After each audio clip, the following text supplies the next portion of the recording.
You ask Tiger to solve. This deals with linear equations with one unknown.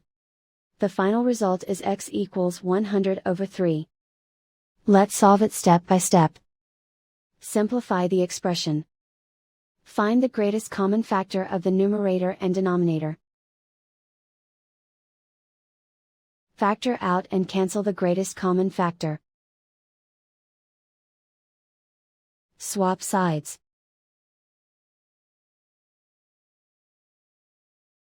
Isolate the x. Multiply both sides by 100. Group like terms. Multiply the coefficients. Simplify the fraction.